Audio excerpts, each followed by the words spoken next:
L'écohabitat, ou comment concevoir une maison écologiquement viable, économiquement vivable et socialement équitable. Voici la question que nous nous sommes posée. En effet, il apparaît aujourd'hui évident que nos maisons doivent prendre en compte la notion de développement durable tout en conservant le confort que nous leur connaissons. Cependant, concilier écologie, économie et social est un véritable défi. Dans ce contexte, nous nous sommes donc fixés 3 objectifs. Prendre en compte notre responsabilité écologique et citoyenne dans la conception de la maison. Améliorer l'efficience énergétique de la maison en évitant au maximum les déperditions d'énergie pour mieux consommer. Et enfin, utiliser des équipements permettant de bénéficier des aides de l'État en matière d'énergie verte. Pour commencer, il est nécessaire d'étudier l'emplacement futur de la maison. En effet, les contextes économiques, sociaux et environnementaux sont à prendre en compte afin de construire intelligent.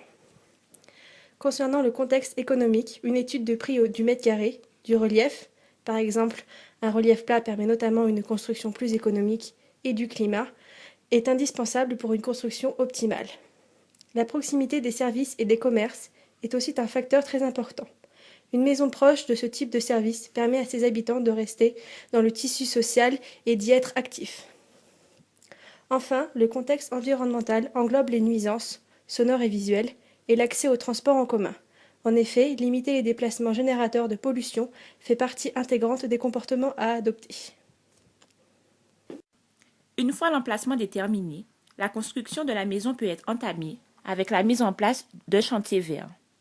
En effet, celui-ci est une étape à part entière dans la construction d'une maison plus écologique. Un chantier vert a pour but de réduire au maximum les nuisances environnementales générées habituellement sur un chantier.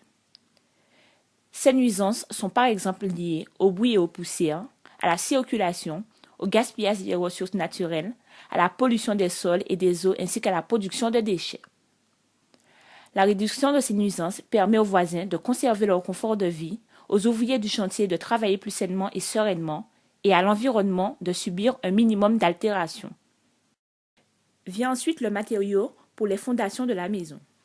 Le matériau sélectionné doit présenter le plus d'avantages possible du point de vue écologique et sanitaire. Il portera la maison. Il doit donc être fiable et sain. Le choix de l'ossature s'est ainsi porté sur le bois, car il présente les atouts suivants. C'est un matériau naturel et 100% recyclable. Il est peu polluant, ce qui permet une bonne qualité de l'air intérieur par une régulation de l'humidité. Il est facile d'utilisation sur un chantier. Les seuls inconvénients que l'on peut reprocher au bois sont sa fiable inertie thermique et son prix légèrement supérieur aux autres matériaux. Maintenant que la structure générale de la maison est choisie, tournons-nous vers l'organisation des murs.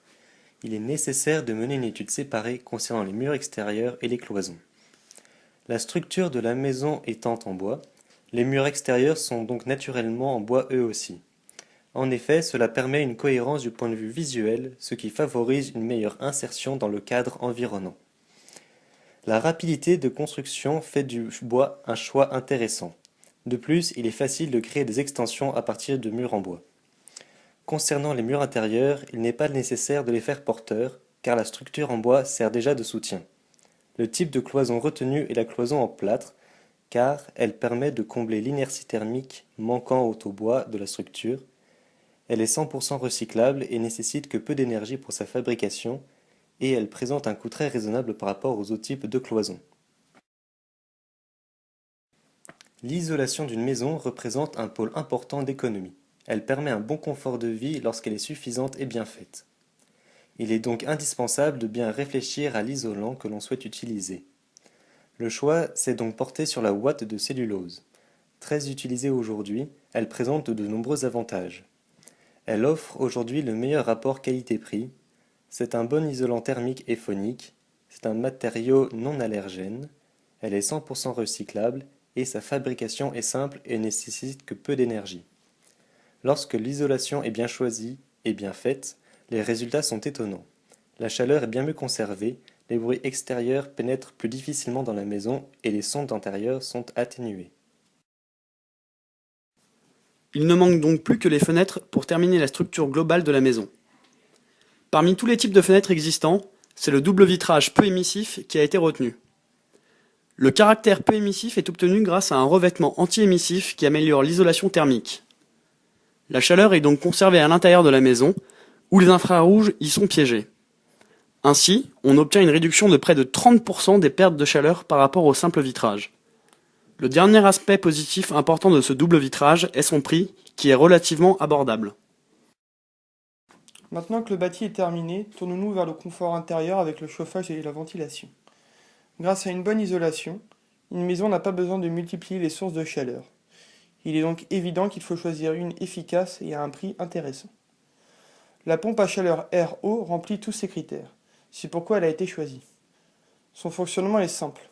Des capteurs extérieurs récupèrent l'humidité de l'air, la transfèrent dans un compresseur qui la injecte ensuite dans les radiateurs ou le plancher. De ce fait, on peut dire que c'est une énergie verte. De plus, le rendement de cette pompe est supérieur à celui de la pompe à chaleur RR et les coûts sont bien inférieurs à la pompe à chaleur géothermique. Ce type de chauffage ne nécessite aucune autre source de chaleur du fait de la bonne isolation.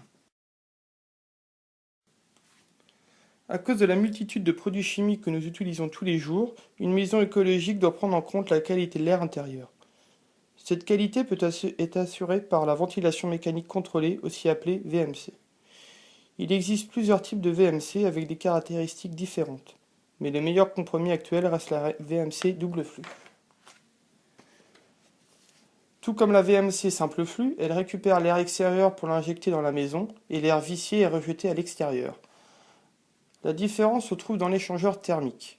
La chaleur de l'air est rejetée et récupérée pour chauffer l'air entrant, et ce mécanisme permet aussi une diminution des déperditions énergétiques et une économie au niveau de la facture de chauffage.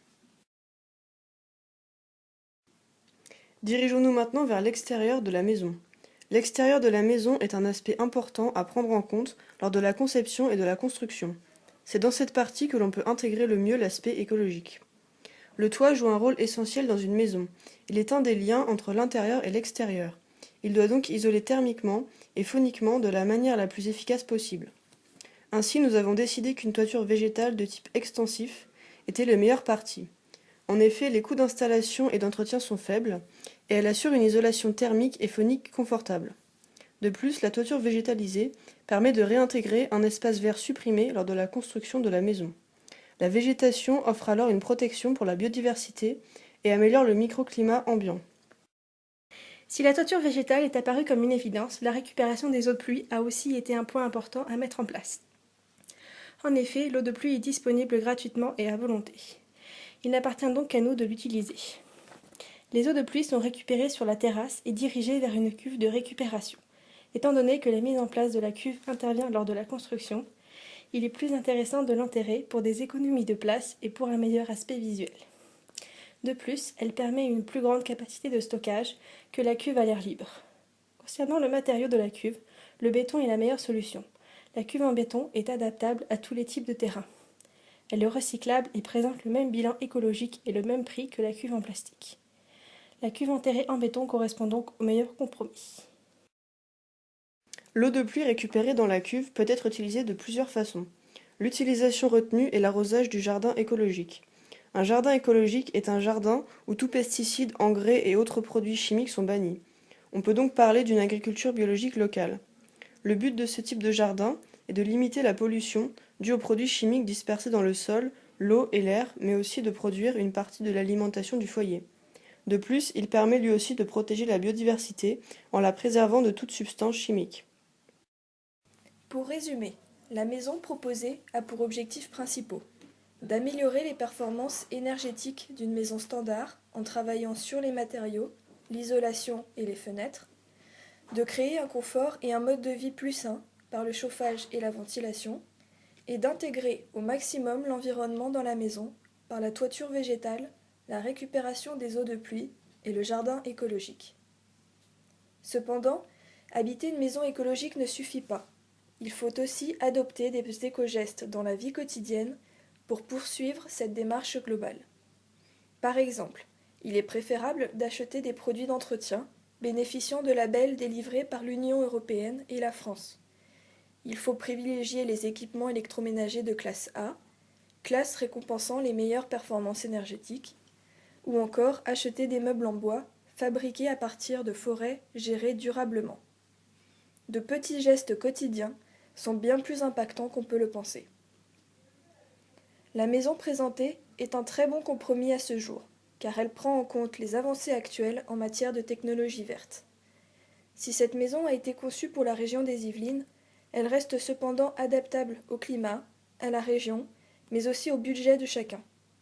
Certaines énergies peuvent ainsi être intégrées, comme le solaire ou l'éolien. Il est important que les futures maisons soient conçues selon le même type de raisonnement que celui qui a été mené ici, afin de réconcilier environnement et ville, et d'améliorer la qualité des ressources naturelles comme l'air, l'eau et le sol, qui sont des ressources vitales pour tous.